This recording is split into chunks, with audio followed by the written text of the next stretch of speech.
শামসুর সালাম এখন বক্তব্য রাখবেন।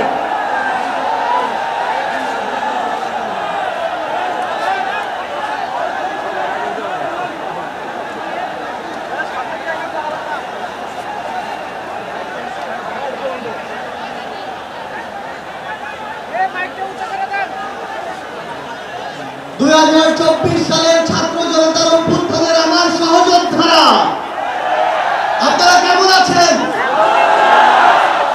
আমার সামনে আজ এই ইসলামী আন্দোলন বাংলাদেশের মহাসমাবেশে যে লক্ষ ছাত্র জনতার উপস্থিতি, তারাই ছিল আমাদের জুলাই অভ্যুত্থানের অন্যতম সহযোদ্ধা। কে কি বললো সেটাতে আপনাদের আমাদের কিছু আসে যায় না। আমরা যতক্ষণ জুলাই অভ্যুত্থানের ওই স্পিরিটে নিজেদের বুকে ধারণ করে শহীদের যে আত্মত্যাগ, জুলাইয়ের যোদ্ধাদের যে রক্ত দেওয়া, সেগুলোকে আমরা যতক্ষণ ধারণ করে সামনের দিকে এগিয়ে চলবো, ততক্ষণ কারো প্রপাগান্ডা আমাদের কিছু আসে যায় না। ততক্ষণ ওই বিদেশি এজেন্টদের চক্রান্তে আমাদের কিছু আসে যায় না। আমাদের মনে আছে ওই 3, 4, 5 আগস্টে আমাদের আমির সাহেব, সিনিয়র নায়েব আমির সাহেব কিভাবে মার্চ টু কর্মবলের ঘোষণা দিয়েছিলেন। আমরা স্পষ্ট করে আপনাদেরকে একটা কথা বলি, এই 24 পরবর্তী বাংলাদেশে আমরা যারা অভ্যুত্থানের সহযোদ্ধা ছিলাম, আমরা যদি ঐক্যবদ্ধ থাকি, আগামীর বাংলাদেশে আর কোনো ফ্যাসিস্ট, কোনো নামে, কোনো ব্যক্তিকে সামনে রেখে, কোনো দলকে সামনে রেখে এই বাংলাদেশে দাঁড়াতে পারবে না। এখন জনগণের সামনে আমাদের দৃষ্টান্ত স্থাপন করতে হবে। আমরা আমাদের কাজের মাধ্যমে প্রত্যেকটি ক্ষেত্রে যেন সেই দৃষ্টান্ত স্থাপন করতে পারি। আজকে যখন আমি আসছিলাম, রাস্তার আশেপাশের প্রত্যেকটি মোড়ে আমার ইসলামী আন্দোলন বাংলাদেশের সহযোদ্ধারা ট্রাফিকিং এর কাজ করছে। এটাই হচ্ছে দৃষ্টান্ত যে আমরা কাজ করব, আমাদের রাজনৈতিক সমাবেশ করব, একই সাথে জনগণের যেন দুর্ভোগ না হয় সেটাও আমাদের মাথায় থাকবে।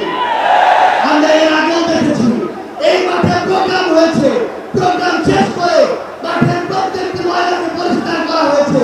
এটাই হচ্ছে আগামী বাংলাদেশের দৃষ্টান্ত যে আমাদের যারা সাময়িক যদি কোনো সমস্যা হয়, আমরা আবার ঐক্যবদ্ধভাবে সেই সমস্যার সমাধান করব।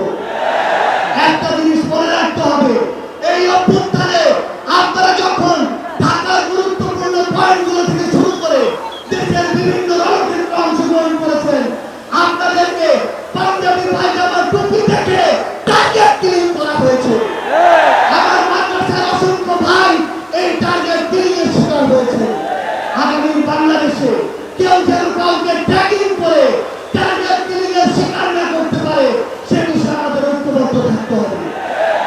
আমরা সংস্কার বিচারকে সামনে রেখে আমাদের এই লড়াই করছি। আপনারা পিয়ারের কথা বলেছেন, এই যে পিয়ার আগামী বাংলাদেশের সংসদে আমরা যদি আসলে জনগণের প্রতিনিধিত্ব চাই, তাহলে আগামীতে এই পিয়ার নিয়ে আমাদের আরো জোর করে ভাবতে হবে। আমরা আপনাদেরকে স্পষ্ট করে আমাদের জাতীয় নাগরিক পার্টি এনসিপির পক্ষ থেকে অঙ্গীকার করি, বাংলাদেশের প্রশ্নে, জনগণের প্রশ্নে আপনারা যদি ঐক্যবদ্ধ থাকেন, আপনাদের সাথে কাঁধে কাঁধ মিলিয়ে 24-এর মতো এনসিপি আবার আগামী বাংলাদেশে লড়াই করবে।